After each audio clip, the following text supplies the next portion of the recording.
정답은 3번입니다. 안녕하세요. 특화 읽어주는 남자 철이입니다. 핸드폰을 쓰다 보면 종종 이렇게 렌즈를 손가락으로 가리게 되는 경우가 있는데, 한 번은 분명히 손가락으로 가리고 사진을 찍었는 것 같은데도 사진이 찍힌 경우가 있더라고요. 그때 알게 됐어요. 이 아이폰이 사진을 찍을 때 렌즈를 두 개 다 쓰는 건 아니구나. 그래서 궁금해진 거예요. 어느 때 어느 렌즈를 쓰는 것인지. 그런데 또 막 이렇게 손가락으로 막 가려가면서 실험하고 막 이러면 좀 멋이 없으니까, 이렇게 멋있게 분홍 색깔 플라스틱 이런 거를 좀 준비해서 이렇게 카메라에 씌웠습니다. 그래서 제 생각은 뭐였냐, 분홍 색깔 사진이 나오는 경우에가 이 렌즈가 쓰이는 경우구나, 이렇게. 그래서 이 분홍 색깔 플라스틱을 아래쪽 렌즈에 씌우고 어느 경우에 분홍색 사진이 나온지를 한번 살펴봤습니다. 그런데 생각보다 분홍색 사진이 나오는 경우는 많지 않았습니다. 그 얘기는 이 아래쪽 렌즈가 사용되는 경우가 그렇게 많지 않다는 걸 의미하는 것이겠죠. 지금부터 보실 영상들은 어느 경우에 분홍색 사진이 나오는지를 살펴본 실험 영상입니다. 가벼운 마음으로 지금부터 하나하나 살펴보도록 하시죠. 시작하기에 앞서서 설명의 편의를 위해서 몇 가지 사항들을 설명드리도록 하겠습니다.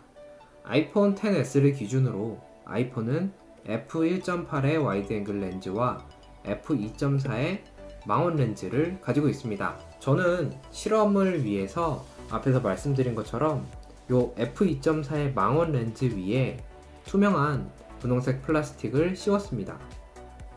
이렇게요. 이렇게 실험 내내 분홍색 플라스틱을 씌워 놓고 영상을 촬영하였습니다. 먼저 사진 촬영의 경우를 살펴보도록 하겠습니다. 사진 촬영의 경우에는 고조도 환경과 저조도 환경에서 사용되는 렌즈가 조금 달랐는데요. 먼저 왼쪽 동영상과 같은 고조도 환경에서 어떻게 동작하는지를 한번 살펴보도록 하겠습니다. 쭉 배율을 올리다가 2배가 넘어가면 분홍색 영상이 찍히는 것을 확인할 수 있었습니다. 그 얘기는 2배 이상부터는 망원 렌즈가 사용됐다는 얘기인데요. 2배에서 다시 1.9배로 내려갈 때 이미지가 맑아졌다가 다시 2배로 넘어가면 분홍색으로 바뀌고 다시 맑아지고 다시 분홍색으로 바뀌고 하는 것을 확인할 수 있었습니다. 저조도 환경에서는 고조도 환경하고 조금 달랐는데요.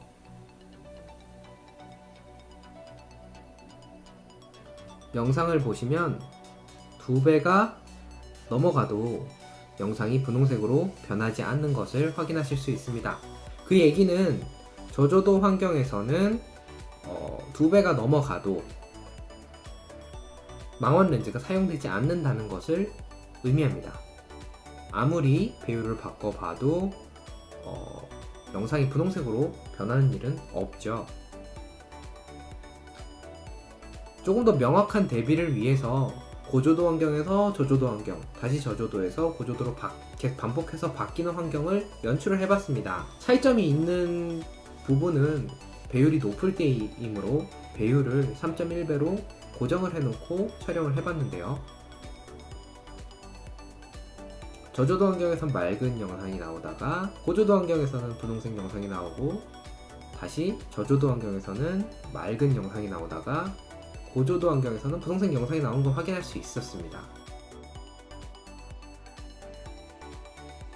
그래서 사진 촬영의 경우에는 고조도 환경에 2배율 이상인 경우에는 망원 렌즈가 사용되고, 그 외에는 모두 와이드 앵글 렌즈가 사용된다는 것을 확인할 수 있었습니다.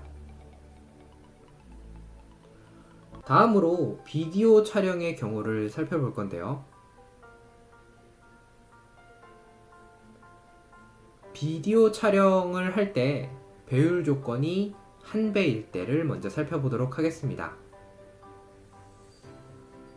배율 조건이 1배일 때는 모든 구간에서 분홍색 영상을 볼 수 없었고요.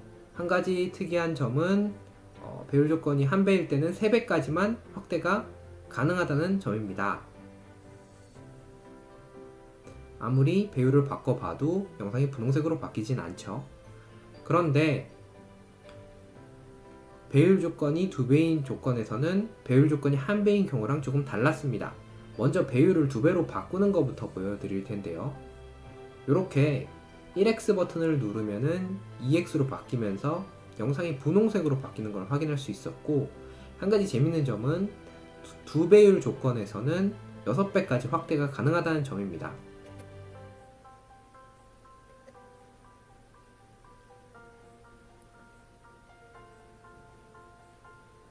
그래서 비디오 촬영의 경우를 정리해보면 2배율 조건인 경우에는 망원 렌즈가 사용이 되고, 1배율, 그러니까 1배율 조건인 경우에는 모든 배율에서 와이드 앵글 렌즈가 사용되는 것을 확인할 수 있었습니다.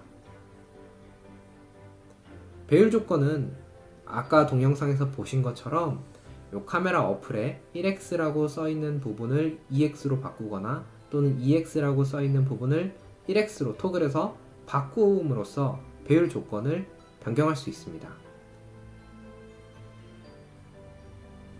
다음으로 인물사진 촬영의 경우를 살펴볼 건데요. 인물사진 촬영의 경우 사용되는 렌즈의 확인을 위해서 앞선 실험과 마찬가지로 망원 렌즈에 분홍색 플라스틱을 씌워놨습니다. 그 결과는 동영상처럼 이렇게 뿌연 분홍 색깔 사진이 나오는 것을 확인할 수 있었습니다. 그래서 망원 렌즈에 씌워져 있는 분홍색 플라스틱을 제거하니까 이렇게 동영상처럼 맑은 사진이 나오는 것을 확인할 수 있었습니다.